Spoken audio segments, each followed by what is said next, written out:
السلام عليكم ورحمة الله وبركاته.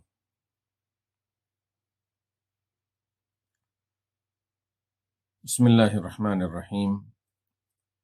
الحمد لله رب العالمين، والصلاة والسلام على أشرف الأنبياء والمرسلين، سيدنا وحبيبنا ونبينا محمد وعلى آله وأصحابه وأزواجه ومن تبعهم بإحسان إلى يوم الدين. أما بعد. So yesterday we were talking about the importance of sabr in our life and how sabr affects everything that we do in our life.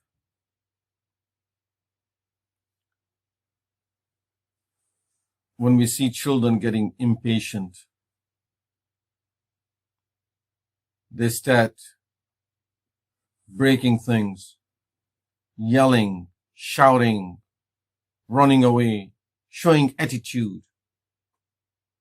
When we see adults, same thing, yelling, leaving, cursing, not getting together with each other. Husband and wife cannot get together. They can't stay together for too long, especially in our situation with the pandemic. When people had to stay home, they started losing their sabr. A lot of people, they lose their sabr when they're fasting.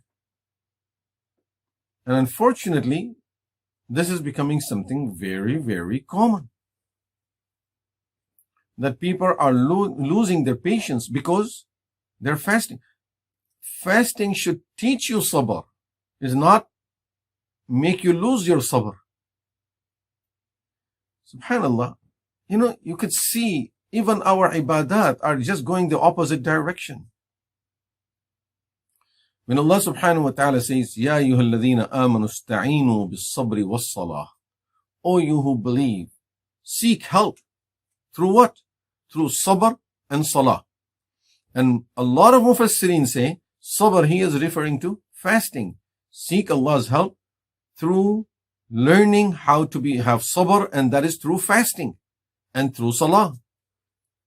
Fasting teaches us sabr, that you stay away from eating, drinking, fulfilling your desires. So many things fast will prevent us from, and we ourselves will stop ourselves because I'm fasting right now.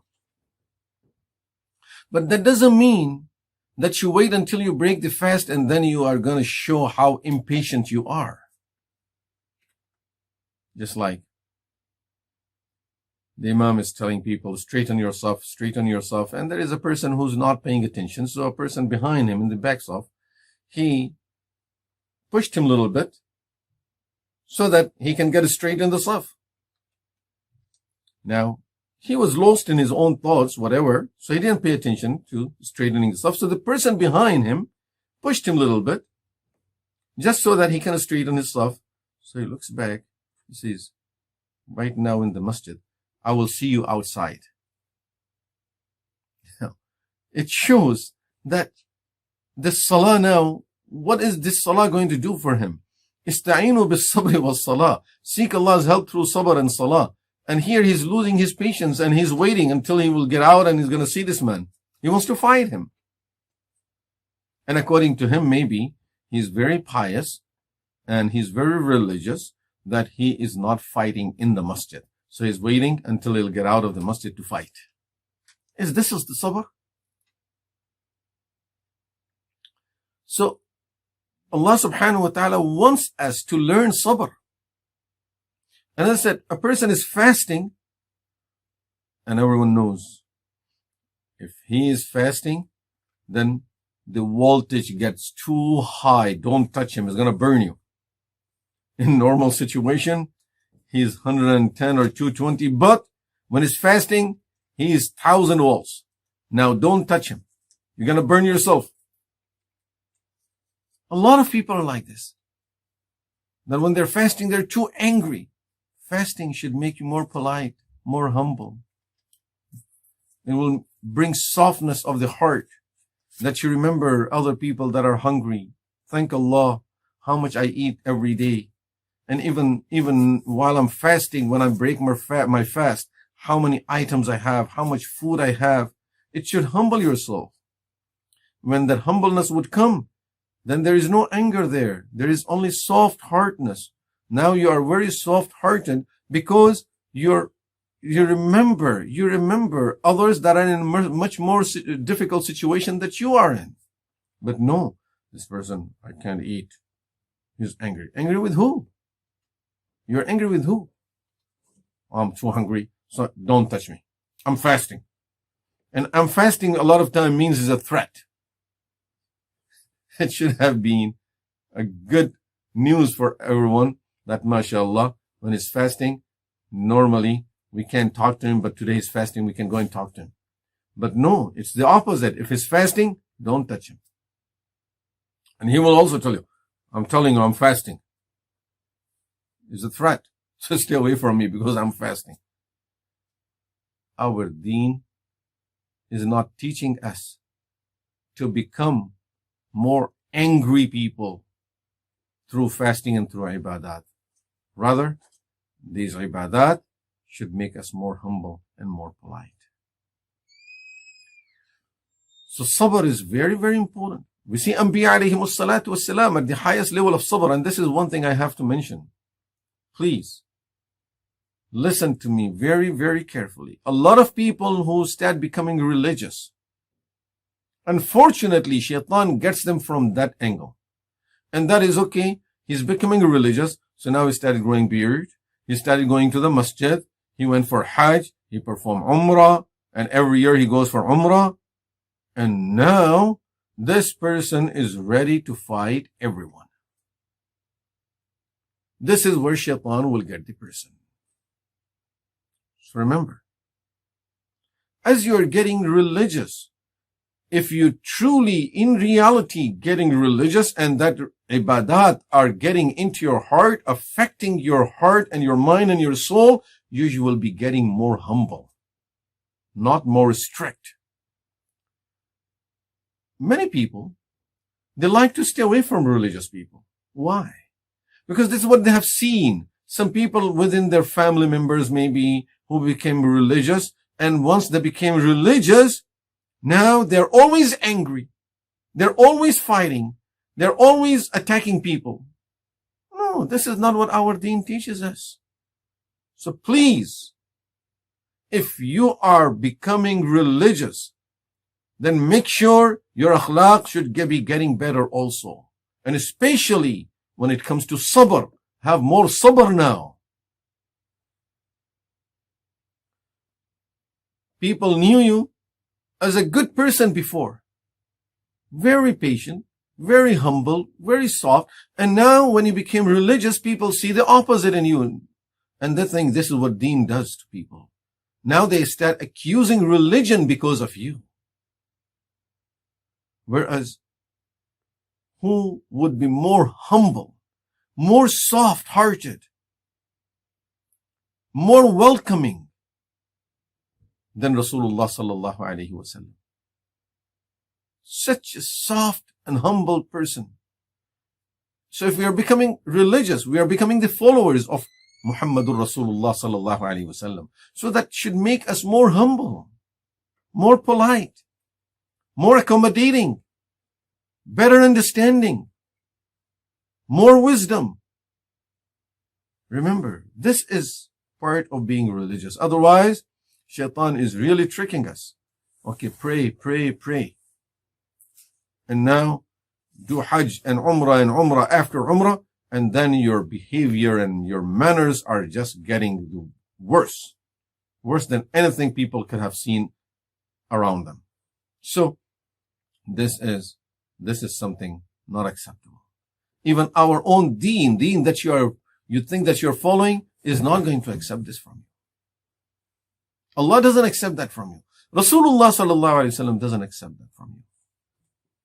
So now, how should we train ourselves to have sabr? I just want to share some quick tips. And you take them further, and once you practice them, you will learn a lot more from these things, inshallah. These are main tips that will help every person, inshallah, developing the sabr. Number one is himmah. That is the most important, which means your own willingness, that you want to do it. There is nothing more powerful in this world than the human's own will. That when we have the will of doing something, that is the strongest power in the world.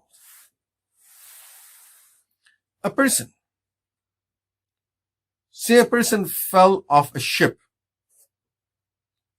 and he saw a rope that was hanging from the ship and he held on to the rope. He's holding onto the rope. Now, imagine if this person will look at the rope initially as he's falling. He looks at the rope and he says, it's too difficult for me to hold on to it. How long am I going to hold on to it? Let me just fall. That person is gone. Right away is gone. This is the person who has no patience. Another person holds on to it. He holds on to it for a little bit. And then he says, you know what? I think I'm going to be tired. I can't hold on to it for too long. And he lets it go. Hold on to it. Your himmah will make you hold on to it. Now you want to save your life. You'll do anything to hold on to it. You'll get the last percentage of your energy into holding onto that rope. This is what himmah is. Hold on to it. You, with your own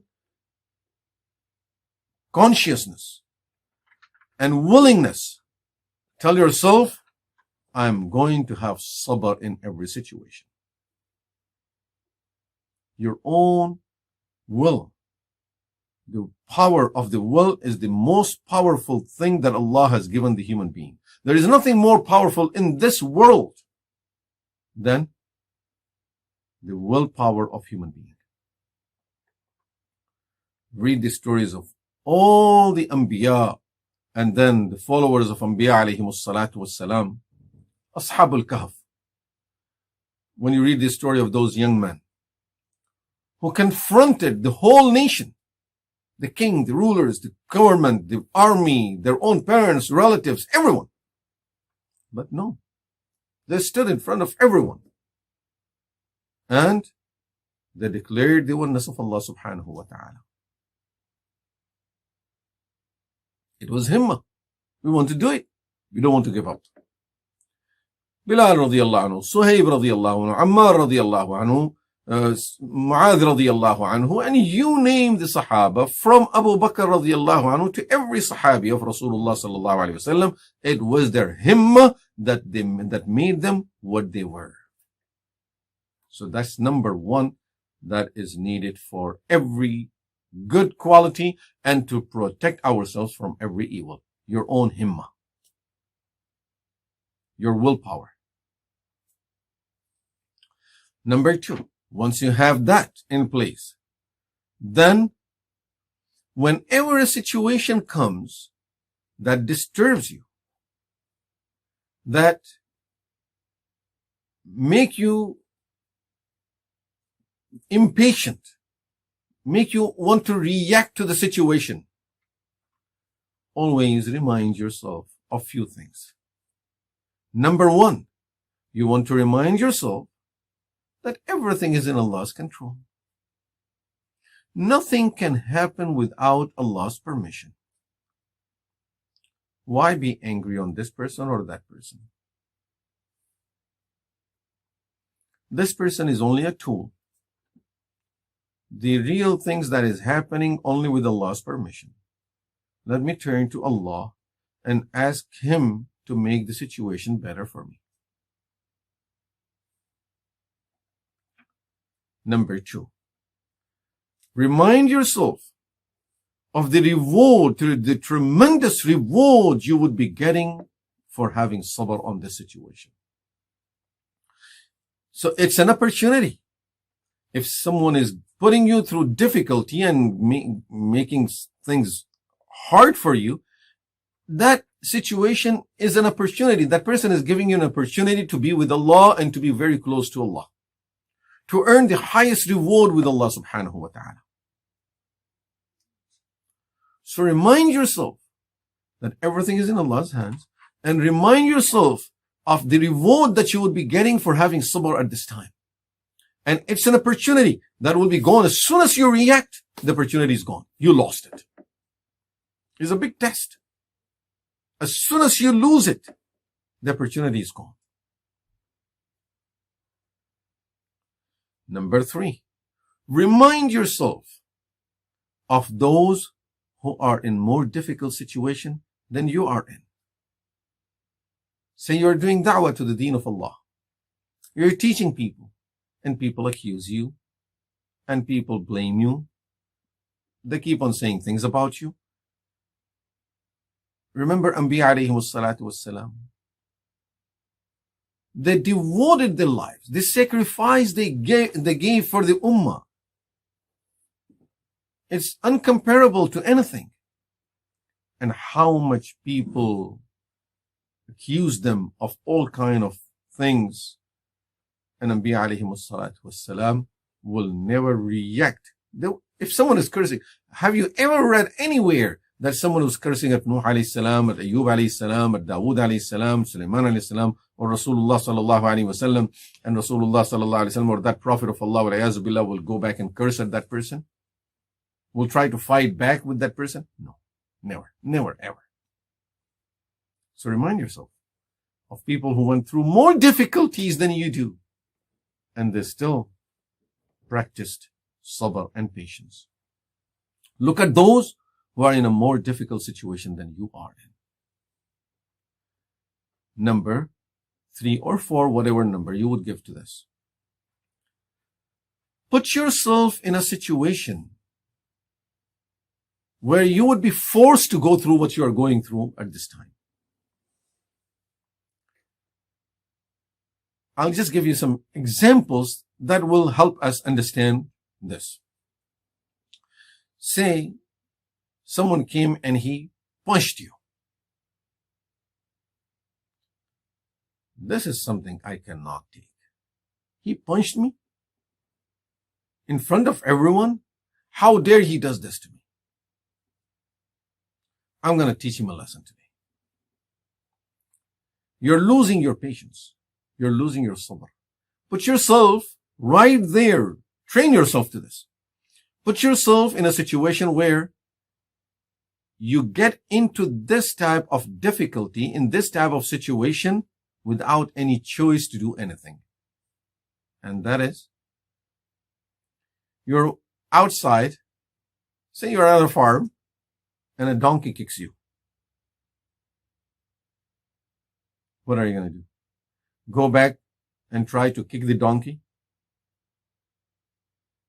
Of course, this is not what you're going to teach your children. You're going to kick the donkey? No. If a dog bites you, will you try to run after the dog to bite the dog? See, put yourself in a situation that you would be forced to it. And what are you going to do in that situation? You can do nothing. Someone slapped you.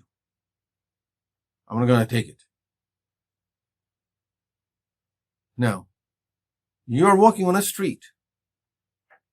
There are some gangsters standing over there, and one of those guys with a gun is in his hand, and he has other friends who are standing with sticks, with knives, whatever else they may have in their hands, and this guy comes and he grabs you with your collar and he slaps you. What are you going to do? Try to slap the person back? For sure you won't. If you do, that may be the last moments of your life. And imagine this person slaps you again and he says, smile. You will smile. Give me everything in your pocket. You yourself are going to reach into your own pocket and take it out and give it to that person.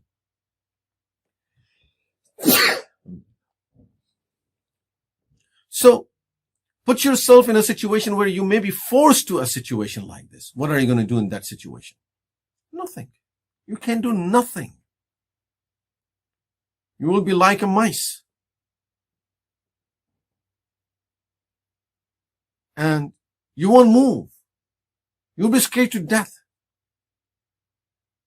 So you're showing your anger only to the people that you can react to them, you can hurt them back, and you can do something in return to them.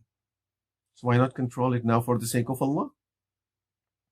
People say, I lose it, or I lose my temper. As I said, put yourself in that type of situation and see if you would lose your temper. If there is a snake, if a snake is there and is attacking you, are you going to say, I'm going to lose it, I'm going to go and fight the snake back? No, you better go. You better run away. Save your life. Here, save your akhlaq and save your iman. Simple. Just like you would do it to save your life, save your akhlaq, save your iman. Leave the situation, go. Don't excuse yourself by saying, oh, I lose my temper.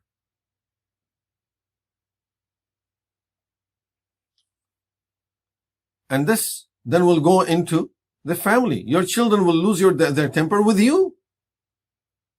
This is what's happening. Your children will lose their temper with you. So don't give yourself any excuse.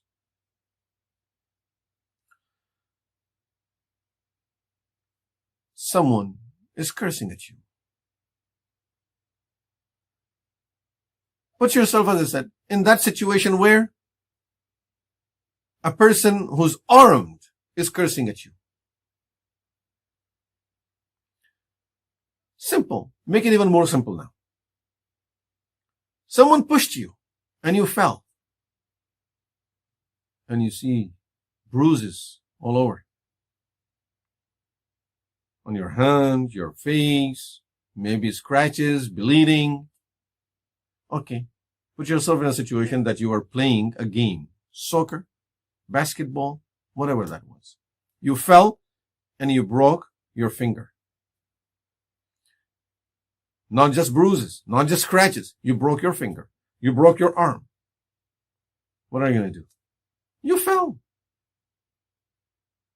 You try to smile to your friends now. Okay. I'm okay.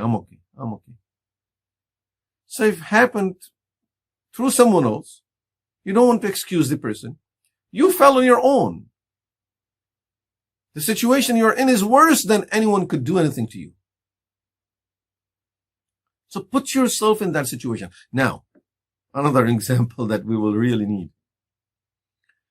In Salah, you see so many people, because we haven't practiced our sabr and the lessons of sabr. You see people, as soon as they start their Salah, scratching all over the body. Number one, don't think about it. If you want to stop scratching, don't think about, I feel like scratching. And number two, if that thing, because you're so used to it, it just keeps on coming, remind yourself of one thing. Have you seen anyone who's been arrested by the police? The handcuff the person. While this person is handcuffed, would he be able to scratch? He can't move his hand. He's handcuffed. Hands are behind his back and they're tied up. I feel like scratching. No, we can't. Please release my hand because just so that I can scratch. No. So when you're with your hands folded before Allah subhanahu wa ta'ala, have sabr and remind yourself that my hands I'm handcuffed right now. So I can't move. That's it. I'm not going to move. I can't move. So sabr is put yourself, because remember, every human being goes through two different type of difficulties. One is the difficulties that we are forced to, and the other is that we ourselves willingly would accept. If we do not train ourselves with the ones that we would willingly accept, then Allah will make us go through the ones where we will be forced to it. May Allah protect us. Those are more difficult to handle. So train yourself. Before Allah puts us through that situation, then we can do nothing about it. Now, last things. After all of this, if you lose your patience, then you need to do two things. Number one, if it is against someone, seek forgiveness from them. Right away, as soon as you realize, it's just like you were drunk under the effect of some toxicants. This is exactly what losing temper is. Under the effect of some toxicants. And this person is out of his mind, okay? Later on, when the effect of that is gone, and your anger, the effect of your anger is gone, now, as you cool down, go and ask for forgiveness. Number two, assign some punishment for yourself that each time I lose my temper, I'm gonna punish myself with this. What is that? Giving some sadaqa. Each time I lose my temper, I will give $50 as a sadaqa. You will see, in no time, you will be the humblest person in the world.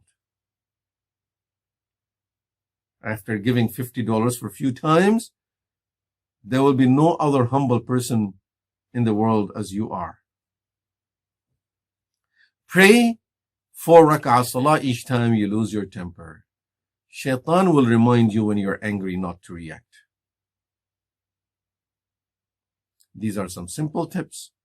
Anyone who's serious about fixing himself, working on his manners, acquiring the sabr, if you and if we all practice upon these steps, insha'Allah, we all will be able to get the sabr, and then through that acquire the highest levels with our iman and our taqwa.